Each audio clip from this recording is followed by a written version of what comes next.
Hello नमस्कार दोस्तों, आप सभी के स्वागत है एसके स्टडी में।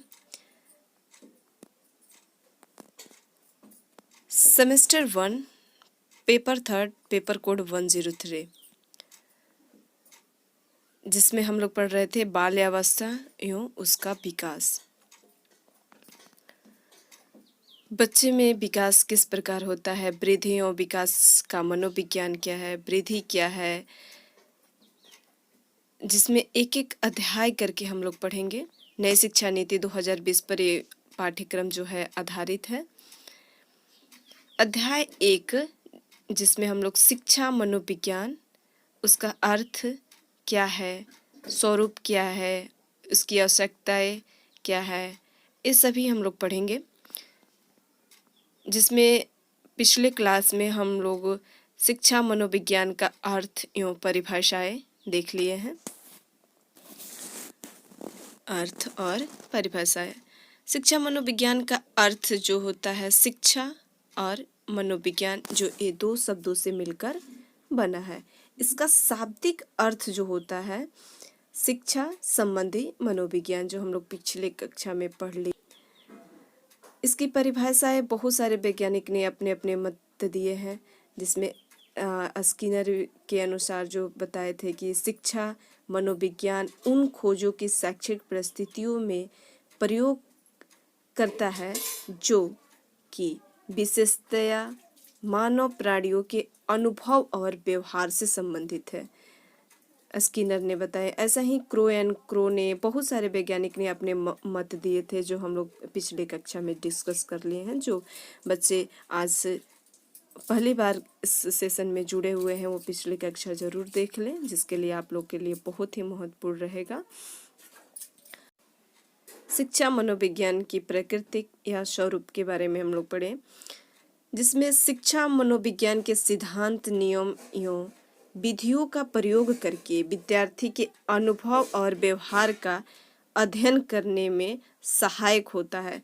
जिसमें व्यवहार एवं अध्ययन के सहायक होता है, वही शिक्षा मनोविज्ञान होता है। इस प्रकार की बहुत सारे शिक्षा मनोविज्ञान की प्रकृति के स्वरूप हम लोग पिछले कक्षा में डिस्कस कर चुके हैं।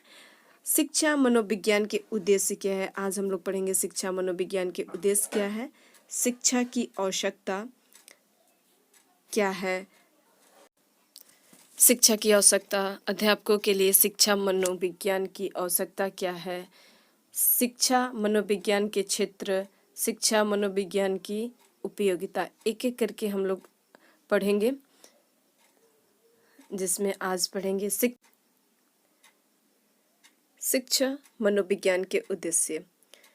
जो सामान्य उद्देश्य होता है, एक विशिष्ट उद्देश्य होता है। सामान्य उद्देश्य वो है अध्यापक को ऐसे संगठित तथ्यों और सामान्यीकरणों से परिचित कराना जो कि उसके लिए व्यावसायिक और सांस्कृतिक उद्देश्यों की उपलब्धि हेतु अधिकाधिक सहायक बन सके। व्यावसायिक और सांस्कृतिक उद्देश्यों की उपलब्धि हेतु अधिक से अधिक सहायक बन सके, ये सामान्य उद्देश्य है शिक्षा मनोविज्ञान के। शिक्षा मनोविज्ञान के विशिष्ट उद्देश्य क्या है, तो बालकों में एक यह धारणा उत्पन्न करना कि अभिवृद्धि को दिशा प्रदान की जा सकती। यहाँ पर अभिवृद्धि का मतलब है व्यक्ति के बाहरी पहलू का विकास, जैसे कि वजन, लंबाई या उसके कार्य करने की क्षमता में विकास। सीखा और बालकों में यह धारणा उत्पन्न करना कि सीखा जा सकता है, सीखा जा सकता है। सामाजिक व्यवहार में सुधार संभव है। बालकों में यह धारणा उत्पन्न करना कि सामाजिक व्यवहार में सुधार संभव है। व्यक्तित्व को समायोजित किया जा सकता है। बालकों के प्रति पक्षपात रहित और सहानुभूति व्यवहार विकसित करने में मदद करना, ताकि उसके व्यवहार की वस्तुनिष्ठ बनाया जा सकते। किसका? व्यवहार की सहानुभूतिपूर्ण व्यवहार विकसित करने में मदद करना और व्यवहार की उसकी वस्तुनिष्ठ बनाया जा सके। बालकों में सामाजिक संबंधों की उपयुक्त जानकारी हेतु सहायता प्रदान करना चाहिए।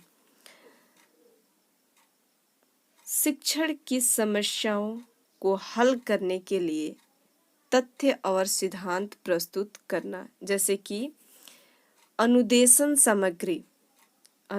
सामग्री का उत्तम ढंग से चयन कैसे किया जा सकता है, बच्चों को बतलाना।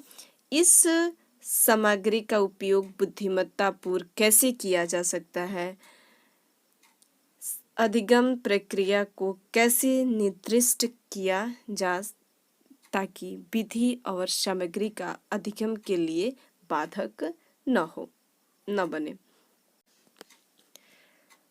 अधिगम प्रक्रिया का विद्यालय के बाहर कैसे प्रयोग किया जा सकता है, जैसे कि विद्यालय में जो कुछ भी बच्चा सीखता है वो बाहरी दुनिया में कैसे उसका प्रयोग करता है, शिक्षा मनोविज्ञान ये सिखाता है। शिक्षा मनोविज्ञान अध्यापक में शैक्षणिक समस्याओं को हल करने हेतु वैज्ञानिक दृष्टिकोण उत्पन्न करता है। क्या करता है? वैज्ञानिक दृष्टिकोण उत्पन्न करता है। शैक्षिक समस्याओं को हल करने हेतु वैज्ञानिक दृष्टिकोण उत्पन्न करता है। ये बहुत ही महत्वपूर्ण पॉइंट है। आप लोग नोट्स साथ साथ आप लोग नोट्स भी बनाते चलें, क्योंकि एग्जाम में इसी के आधार पर क्वेश्चन आएंगे। अध्यापक को आवश्यक तथ्य और प्रविधियां प्रदान करना ताकि वह अपने दूसरे के व्यवहार को समझ सके। अध्यापक को अपने अध्यापन और शैक्षणिक प्रयोगों के परिणामों के बारे में निर्णय लेने में सहायता करता है। किसमें सहायता करता है? तो शैक्षणिक प्रयोगों और अध्यापन के लिए। अध्यापक को अपने अध्यापन के लिए और शैक्षणिक प्रयोगों के परिणाम के बारे में निर्णय में सहायक करता है। अगर आपको ये वीडियो अच्छी लगती है तो प्लीज़ लाइक करें, सब्सक्राइब कर लें, ताकि जो भी मैं वीडियो अपलोड करूँ तो आपके पास ये सूचना पहुंच जाए, एक भी वीडियो आपकी मिस ना हो। Thank you.